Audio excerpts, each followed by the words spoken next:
queridos oyentes, bienvenidos a nuestro podcast titulado Ramas de Poder, un análisis profundo. En este episodio vamos a explorar sobre la importancia de mantener el equilibrio entre las ramas del poder público en una sociedad democrática. Soy Aura Ortiz, quien les estará acompañando a lo largo de este interesante podcast. Comencemos. Para iniciar este podcast de la mejor manera, haremos una exploración a profundidad sobre las ramas del poder público. Para esto formularemos una pregunta. ¿Qué son y cuáles son sus características? Nos responderá nuestra compañera Hermi. Adelante, compañera. Iniciemos por definir qué son. Las ramas del poder público son divisiones funcionales del gobierno encargadas de diferentes aspectos de la administración pública. A través de estas, el Estado puede orientar y organizar administrativamente la vida de los ciudadanos colombianos y cada una tiene diferentes funciones con las cuales se busca controlar el poder público ejercidas por diferentes entidades. ¿Cuáles son estas tres ramas principales? Son la rama ejecutiva, la rama legislativa y la rama judicial. Cada rama tiene características específicas que la distinguen. Por ejemplo, la rama ejecutiva es la responsable de la implementación y ejecución de las leyes y políticas del Estado. Su principal función es velar por el cumplimiento de las normas y la administración eficiente de los asuntos públicos. Por otro lado, la rama legislativa se encarga de la elaboración y aprobación de leyes, así como el control político al gobierno. Es el órgano responsable de representar a los ciudadanos y proteger sus intereses. Finalmente, la rama judicial es la responsable de administrar justicia y garantizar el cumplimiento de las leyes. Su principal función es resolver conflictos legales de manera imparcial y proteger los derechos de los ciudadanos. Entonces, es importante resaltar que las ramas del poder público en Colombia desempeñan un papel fundamental en la estructura gubernamental del país. Funcionan de manera independiente, pero se complementan entre sí para garantizar un equilibrio y la separación de poderes, sus funciones y quienes la conforman. Gracias, Hermi, por tu aporte. Ahora analizaremos los objetivos de cada rama del poder público y cómo colaboran para alcanzar los fines del Estado. Quien profundizará en este aspecto será nuestra compañera Marlene. Adelante, compañera. Hola, buenos días. La identificación de propósitos. Les voy a continuación hablar sobre los objetivos de las ramas del poder público.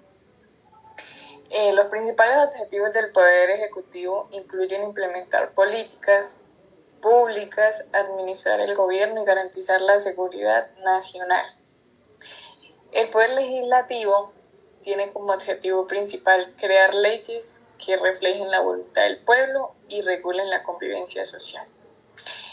En cambio, el Poder Judicial busca garantizar la justicia y proteger los derechos individuales a través de la interpretación imparcial de las leyes. Segundo, la colaboración armónica de las ramas. Entonces, principalmente las ramas del poder público colaboran de manera armónica para lograr los fines del Estado mediante un sistema de presos y contrapresos. Por ejemplo, el Poder Legislativo crea leyes, el Poder Ejecutivo las implementa y el Poder Judicial las interpreta y aplica. Esta colaboración asegura que ningún poder se sobrepase sobre los otros y que se respeten los principios democráticos. Gracias, Marlene, por tu tiempo. Es crucial entender la importancia de los mecanismos de pesos y contrapesos en nuestro sistema democrático. Para esto, Carol nos responderá a la siguiente pregunta. ¿Cómo funcionan y por qué son necesarios? Adelante, Carol. Hola oyentes, mi nombre es Carol Duzán y hoy les estaré hablando acerca de la importancia de los mecanismos de pesos y contrapesos en una democracia. Los mecanismos de pesos y contrapesos son muy esenciales en una democracia para evitar la concentración excesiva de poder y proteger los derechos individuales. Quiero decirles cómo funcionan. Primero, la separación de poderes, que se divide el gobierno en tres ramas, que son ejecutivo, legislativo y judicial. Cada una tiene funciones muy específicas para evitar que una sola entidad tenga un control absoluto. La segunda son división de funciones, en la cual dentro de cada rama del gobierno las responsabilidades se distribuyen entre diferentes instituciones o figuras, lo que impide la acumulación de poder en manos de unos pocos. La tercera es controles y balances, los cuales establecen mecanismos que permiten que cada rama del gobierno controle y supervise a las otras, evitando así que alguna se vuelva dominante. Ejemplos: incluye el veto presidencial, la confirmación del Senado de ciertos nombramientos y la capacidad del Poder Judicial para revisar la constitucionalidad de leyes y acciones gubernamentales. La cuarta, que es protección de derechos individuales.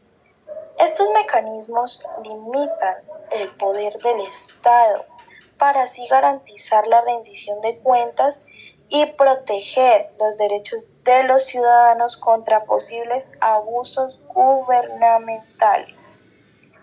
Quiero darle un ejemplo práctico en Estados Unidos. La Constitución establece una clara separación de poderes entre la Casa Blanca, que es el poder ejecutivo, el Congreso, el cual es poder legislativo, y la Corte Suprema, quien es poder judicial.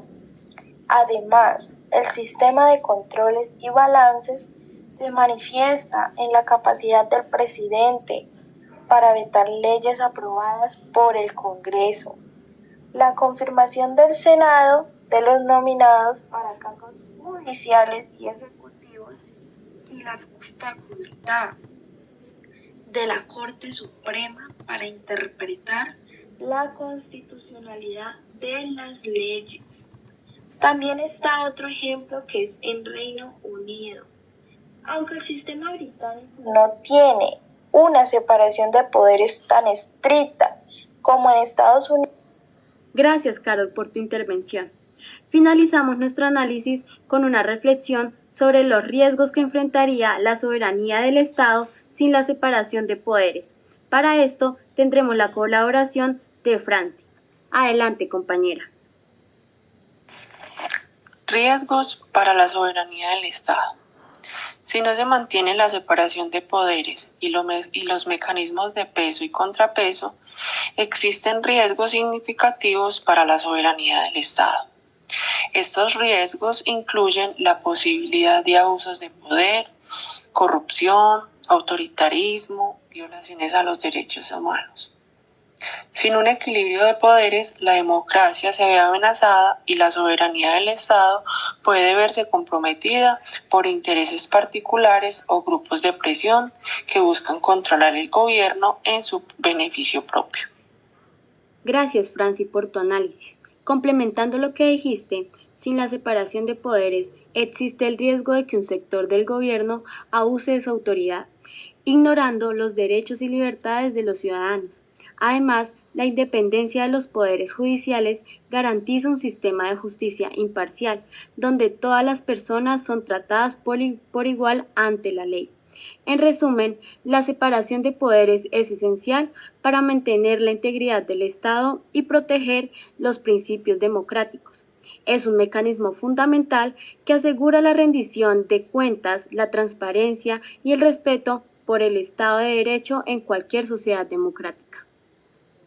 Para concluir este interesante tema, debemos saber que la separación de poderes y mecanismos de pesos y contrapesos son pilares fundamentales para preservar la soberanía del Estado y proteger los derechos individuales en cualquier sociedad democrática.